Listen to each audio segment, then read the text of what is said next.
আসসালামু আলাইকুম প্রিয় ফুটবল ফ্যান্স। আজকে কথা বলবো উয়েফা চ্যাম্পিয়ন লিগের রাউন্ড অফ 16 ম্যাচ নিয়ে।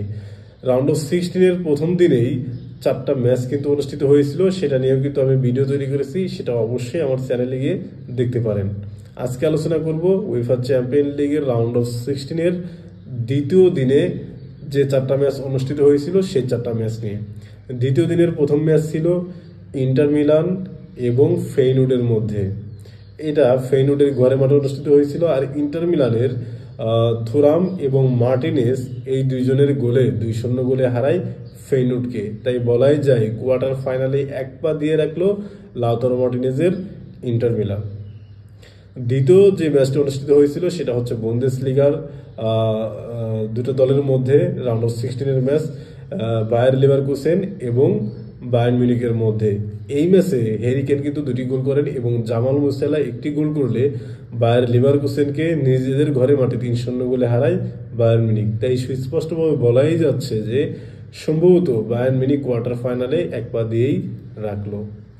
তারপর কথা বলবো বার্সেলোনা এবং বেনফিকার মধ্যকার যে ম্যাচ সেটি নিয়ে। এই ম্যাচে বার্সেলোনার central back Pau Cubarsi red card দেখলে প্রায় 70 মিনিটের মতো 10 জন নিয়ে খেলে বার্সেলোনা, কিন্তু রাফিনহার অসাধারণ আউটসাইড অফ ডিবক্স থেকে যে গোলটি করেন সত্যি প্রশংসনীয়। আর ওই একটা মাত্র গোলেই বার্সেলোনা কিন্তু বেনফিকার মাঠ থেকে জয় নিয়ে ফিরেছে। তারপর কথা বলবো পিএসজি এবং লিভারপুলের এই ম্যাচ নিয়ে।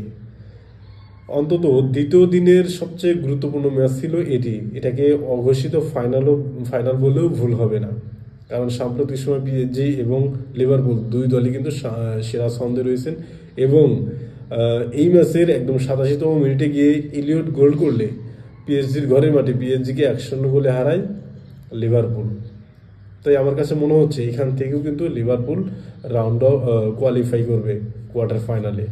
আর বেনফিকা এবং বার্সেলোনার মধ্যে অবশ্যই বার্সেলোনাকে এগিয়ে রাখবো।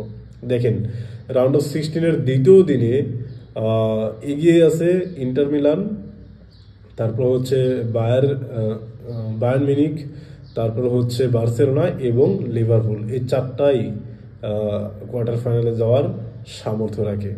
রাউন্ড অফ 16 দ্বিতীয় যে ম্যাচগুলো অনুষ্ঠিত হয়েছে এই ম্যাচগুলোতে কোনটার প্রতি আপনার নজর ছিল সেটা অবশ্যই কমেন্ট বক্সে জানাবেন, বা এই সপ্তাহে কে সেরা খেলোয়াড় হবে সেটা কিন্তু জানতে পারেন। ধন্যবাদ।